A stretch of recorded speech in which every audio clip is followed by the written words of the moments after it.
Hello friends, welcome to Sunitha kitchen. ఈరోజు మన ఛానల్లో ఒక ట్రెడిషనల్ స్వీట్ రెసిపీ గురించి తెలుసుకుందాము. అదేంటంటే స్వీట్ పొంగల్ అండి. దీన్ని బెల్లం పరమాన్నం అని కూడా అనొచ్చు. చాలా రుచిగా ఉంటుంది. తయారు చేసుకోవడం అయితే చాలా సులువండి. మన తెలుగువారి పండగలప్పుడు ముఖ్యంగా ముందుగా చేసుకునే రెసిపీ వచ్చేసి ఈ పరమాన్నమే ఉంటుందండి. ఇప్పుడు తయారీ విధానాన్ని చూసేద్దాము. ముందుగా అయితే ఒక గిన్నె తీసుకొని ఇందులోకి ఒక టీ గ్లాస్ దాకా రైస్ వేసుకోవాలి. ఇది రేషన్ రైస్ అయినా వేసుకోవచ్చు, లేదా నార్మల్ రైస్ అయినా వాడుకోవచ్చు అండి. నేనైతే ఇక్కడ నార్మల్ రైసే వాడుతున్నాను. అలాగే ఇందులోకి హాఫ్ టీ గ్లాస్ దాకా పెసరపప్పు వేసుకోవాలి. ఈ పెసరపప్పు ప్లేస్లో మీరు శనగపప్పునైనా వాడుకోవచ్చు, లేదా ఓన్లీ రైస్తో అయినా చేసుకోవచ్చు అండి ఈ బెల్లం పరమాన్నం. ఇప్పుడైతే ఈ బియ్యం పెసరపప్పుని శుభ్రంగా కడిగి నానబెట్టుకోవాలి ఒక అరగంట పాటు. అరగంట తర్వాత స్టవ్ వెలిగించి ఒక గిన్నె పెట్టుకుందాము. మనం ఏ పాత్రలో అయితే నైవేద్యం చేయాలనుకుంటున్నామో ఆ పాత్రని ముందుగానే పసుపు కుంకుమలతో పూజించి పెట్టుకోవాలి. ఇందులోకి ఇప్పుడు 1/2 లీటర్ దాకా పాలు వేసుకోవాలండి. ఒక టీ గ్లాస్ బియ్యం అలాగే 1/2 టీ గ్లాస్ పెసరపప్పు వాడుతున్నాం కదా, 1/2 లీటర్ పాలు ఖచ్చితంగా పడతాయండి. అలాగే ఒక పెద్ద గ్లాసు వాటర్ కూడా వేసుకొని పాలను బాగా మరిగించుకోవాలి మీడియం ఫ్లేమ్లో పెట్టుకొని. ఒక 4-5 నిమిషాల తర్వాత చూస్తే పాలు పొంగు వస్తాయండి. అలాంటి టైంలో మనం ముందుగా నానబెట్టి పెట్టుకున్న పెసరపప్పు బియ్యాన్ని ఇందులో వేసుకొని బాగా కలుపుకోవాలి. ఇప్పుడైతే ఈ పెసరపప్పు బియ్యాన్ని మీడియం ఫ్లేమ్లో పెట్టుకొని మెత్తగా ఉడికించుకుందాము. మధ్య మధ్యలో కలియబెట్టుకుంటూ కుక్ చేసుకోండి, లేకపోతే మీగడంతా కూడా పైకి తేలుతూ ఉంటుందండి. ఆ మీగడంతా కూడా పాలల్లో కలిసే విధంగా మధ్య మధ్యలో కలుపుకుంటూ మనం కుక్ చేసుకోవాలి. బియ్యం పెసరపప్పు మెత్తగా ఉడికేలోపు మనం పక్కన బెల్లం పాకాన్ని తయారు చేసుకుందాము. అందుకోసం మరొక బర్నర్ మీద ఒక చిన్న ప్యాన్ పెట్టుకోవాలి. అందులోకి 1/2 కేజీ దాకా తురిమిన బెల్లం, ఒక 2-3 టేబుల్ స్పూన్ల దాకా నీళ్ళు వేసి మరిగించుకోవాలండి. ఒక 3-4 నిమిషాల పాటు. 3-4 నిమిషాల పాటు బాగా మరిగించుకున్న తర్వాత చూస్తే పాకం అనేది దగ్గర పడి ఉంటుందండి. ఈ బెల్లం గడ్డలన్నీ కూడా కరిగిపోయి ఉంటాయి.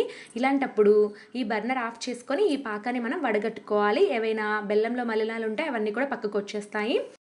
అయితే ఇదే బర్నర్ మీద ఒక చిన్న ప్యాన్ పెట్టుకొని ఒక 2 టేబుల్ స్పూన్ల దాకా నెయ్యి వేసి వేడి చేసుకోవాలండి. ఇందులోకి డ్రై ఫ్రూట్స్ వేసి వేయించుకుందాము.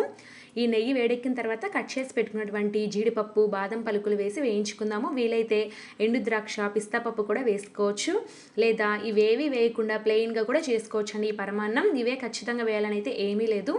ఇవి కాస్త వేగిన తర్వాత ఎండు కొబ్బరి ముక్కలు కొద్దిగా యాడ్ చేస్తున్నాను. ఇవి బాగా వేగిన తర్వాత ఈ బర్నర్ ఆఫ్ చేసుకొని పక్కన పెట్టుకుందాము. ఈలోపు పెసరపప్పు బియ్యం అంతా కూడా మెత్తగా ఉడికిపోయాయండి. పాలు కూడా చూడండి దగ్గర పడిపోయాయి. ఇలా మనం చేతితో చెక్ చేసినట్లయితే మెత్తగా మ్యాష్ అయిపోవాలి పెసరపప్పు బియ్యం అంతా కూడా. ఇలాగా కలుపుకుంటూ ఇంకొక 2 నిమిషాల పాటు ఉడికించుకుందాము. ఇంకాస్త దగ్గర పడుతుందండి. 2 నిమిషాల పాటు ఇలానే కుక్ చేసుకున్న తర్వాత చూస్తే మిశ్రమం అనేది ఇంకాస్త దగ్గర పడి ఉంటుందండి. ఇలాంటి టైంలో వెంటనే మనం స్టవ్ ఆఫ్ చేసేసుకోవాలి, లేకపోతే అడుగంటిపోతుంది. ఇప్పుడు ఇందులోకి 1/2 టీ స్పూన్ దాకా యాలకుల పొడి వేసుకోవాలి. మనం దేవుడి నైవేద్యాలలో చేసుకునేటప్పుడు చాలా వరకు యాలకుల పొడి వేస్తూ ఉంటారు, మంచి ఫ్లేవర్ వస్తుందండి. ఇప్పుడైతే యాలకుల పొడిని వేసాం కదా, బాగా కలుపుకొని మూత పెట్టేసి ఒక్క 2 నిమిషాల పాటు వదిలేసేయాలండి. ఈలోపు పరమాన్నం కాస్త చల్లారుతుంది. 2 నిమిషాలు వదిలేసిన తర్వాత మూత తీసి చూద్దాము. ఈ మిశ్రమం అనేది ఇంకాస్త దగ్గర పడింది చూడండి, బాగా థిక్గా తయారైంది. ఇలాగ ఉన్నప్పుడు మనం తయారు చేసి పెట్టుకున్నటువంటి బెల్లం పాకాన్ని ఇప్పుడు వేసి ఒకసారి కలుపుకోవాలి. ఇలా కాస్త చల్లారిన తర్వాత బెల్లం పాకాన్ని వేసుకోవడం వల్ల పాలు విరగకుండా బాగా వస్తుందండి పరమాన్నం అనేది. అదే మనం వేడి మీద బెల్లం పాకాన్ని యాడ్ చేసుకుంటే ఖచ్చితంగా విరుగుతుంది. ఇక్కడే నేను ఒక చిటికెడు సాల్ట్ యాడ్ చేస్తున్నాను. ఇలాంటి స్వీట్ రెసిపీలలో సాల్ట్ యాడ్ చేయడం వల్ల టేస్ట్ డబల్ అవుతుందండి. అలాగే వేయించి పెట్టుకున్న జీడిపప్పు బాదం ఎండు కొబ్బరి ముక్కల్ని కూడా వేసి బాగా కలుపుకున్నట్లయితే పరమాన్నం రెడీ అయిపోతుందండి. మీకు ఇంకాస్త థిక్గా రావాలనుకుంటే ఇంకొక 5 నిమిషాల పాటు పక్కన పెట్టుకోండి.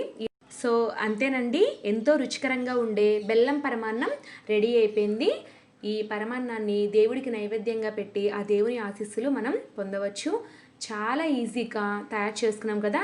అంతేకాదండి, నేను చెప్పిన టిప్స్తో కనుక మీరు చేశారంటే పాలు విరగకుండా ఈ బెల్లం పరమాన్నాన్ని చాలా రుచికరంగా తయారు చేసుకోవచ్చు. సో ఫ్రెండ్స్, ఈ ట్రెడిషనల్ స్వీట్ పొంగల్ మీకు నచ్చినట్లయితే ఖచ్చితంగా లైక్ చేయండి. అలాగే మీ ఫ్రెండ్స్కి రిలేటివ్స్కి కూడా షేర్ చేయండి. Thank you for watching.